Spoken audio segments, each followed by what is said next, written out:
চিত্র প্রদর্শনী চলছিল, সেখানে আমরা বিচারিক হত্যাকাণ্ডের একটা পার্ট দেখেছিলাম। যে বিচারিক হত্যাকাণ্ডের সারা একমত। আমরা ৭১কে কেন্দ্র করে এর আগেও অনেকবার বক্তব্য দিয়েছি, বলেছি ৭১ বাংলাদেশের আমাদের গৌরবোজ্জ্বল অধ্যায়। ৭১ আমাদের বাংলাদেশকে এই অঞ্চলে একটা স্বাধীন ভূমি এবং মানচিত্র দিয়েছে।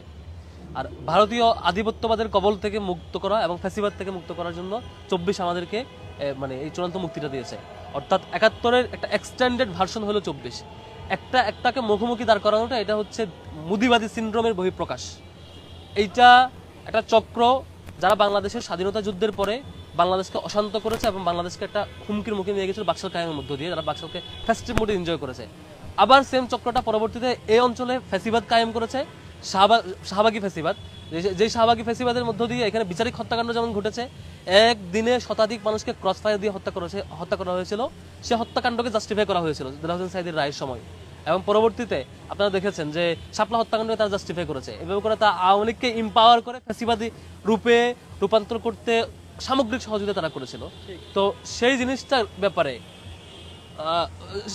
ব্যাপারে আমাদের অবজারভেশন ছিল, আমরা গত ১৫ বছরের সকল টর্চারকে সামনে হাজির করেছি, বিচারিক হত্যাকাণ্ডের সামনে হাজির। এখানে ৭১ ভার্সেস ২৪কে মুখোমুখি করা কোনো চান্সে কারো নাই। ৭১ তো বাংলাদেশের একদম প্রাইম গৌরবোজ্জ্বল অধ্যায়, আমরা বারবার ক্লিয়ার করেছি।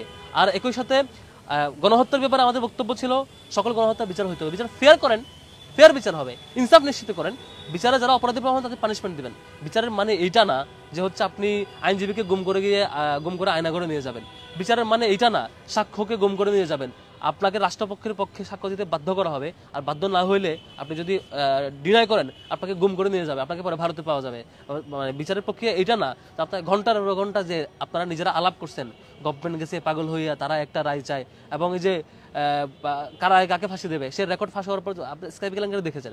সবকিছু তখন প্রুফ করেছে এটা বিচারিক হত্যাকাণ্ড ছিল। তখন মির্জা ফখরুল ইসলাম আলমগীর বিবৃতি দিয়ে জানিয়েছিল, বেগম খালেদা যেটা প্রতিবাদ করেছে, আরো সব মানুষ এটা প্রতিবাদ করেছে। আমার দেশে স্কাইপ কেলেঙ্কারির বিশাল রেকর্ড ফাঁস হয়েছিল, এবং ৫ তারিখে পরে দেখেছেন সে সাক্ষীরা যারা বাধ্য হয়ে সাক্ষ্য দিয়েছিল, মিথ্যা সাক্ষ্য দিয়েছিল, সেই সাক্ষীরা এসে বলেছে যে তারা মিথ্যা সাক্ষী দিয়েছে, সাক্ষ্য দিতে বাধ্য হয়েছিল।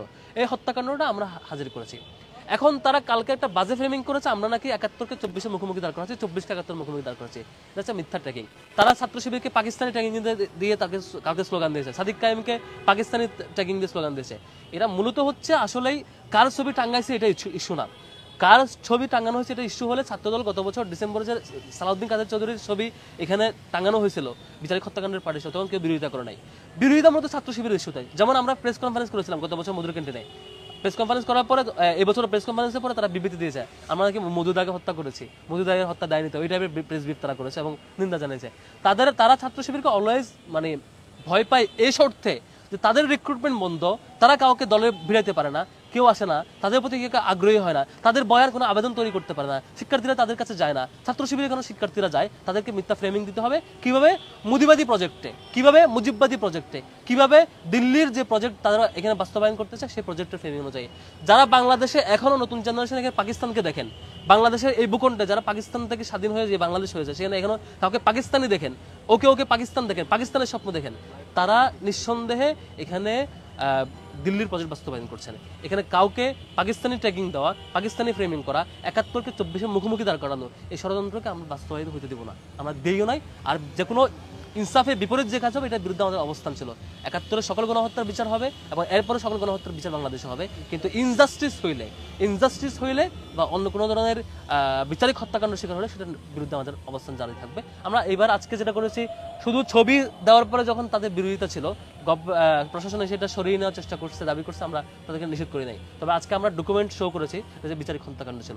আর ৭১-এর যদি সুষ্ঠু বিচার হয় হত্যাকাণ্ডের এবং অন্যান্য হত্যাকাণ্ডের বিচার হয়, সেখানে আমরা নিজেরা উল্টো কোঅপারেট করবো, যেভাবে কোঅপারেট করতে হয়। কিন্তু বিচারিক হত্যাকাণ্ড, ক্রস ফায়ার, আয়নাঘর, এগুলোর বিরুদ্ধে ছাত্র শিবিরের অবস্থান আগেও জারি ছিল, সামনেও থাকবে। আর যারা শিক্ষার্থী বিচ্ছিন্ন, জনবিচ্ছিন্ন, এই অংশটা আপনারা দেখেছেন ৭ই মার্চের শেখ মুজিবকে ১৫ আগস্টের শেখ মুজিবের রূপান্তর করছিল কারা? জনবিচ্ছিন্নতা রূপ নিয়েছিল কারা? এই নির্দিষ্ট একটা চক্রই যারা বাকশাল কায়েম করে বাংলাদেশকে অস্থিতিশীল করছে, যারা এই আওয়ামী লীগের ভর করে এই ফ্যাসিবাদ কায়েম করে আওয়ামী লীগের চূড়ান্ত রূপ তারা দেশছাড়া করেছে কারা? একটা গ্রুপেই। তারা আজকে যদি বিএনপি ছাত্রদল বা কারো উপর ভর করে নতুন বয়ান নির্মাণ করতে চায়, তারা তো নিজেরা ডুববে, অন্যদেরকে ডুবাবে। আমাদের ক্লিয়ার বক্তব্য, আমরা আসলে নাম্বার 1 হচ্ছে ৭১ বাংলাদেশের সবার অর্জন, এটা গৌরবোজ্জ্বল অধ্যায়, এই অঞ্চলের মানুষের অর্জন, আমাদের গৌরবোজ্জ্বল অধ্যায়।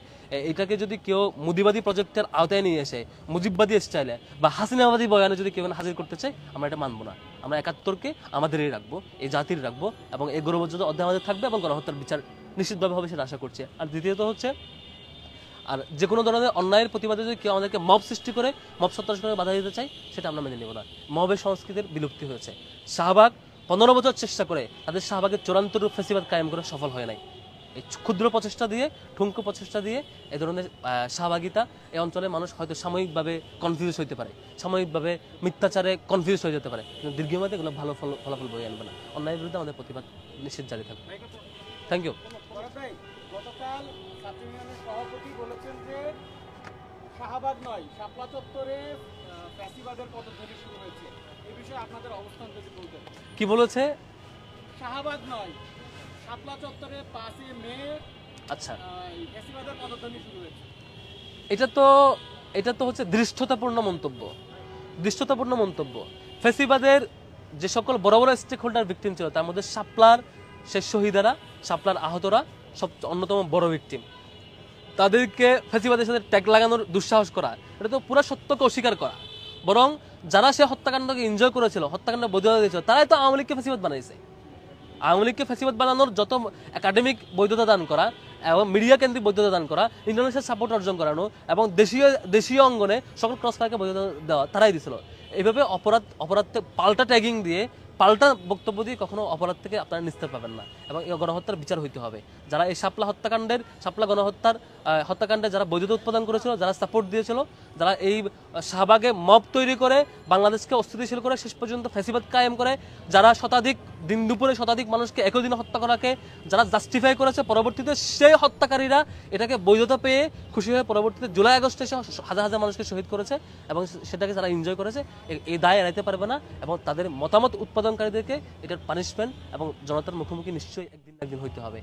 এখান থেকে তারা কখনোই পার পাবে না, অপরাধ করে পার পাবে না।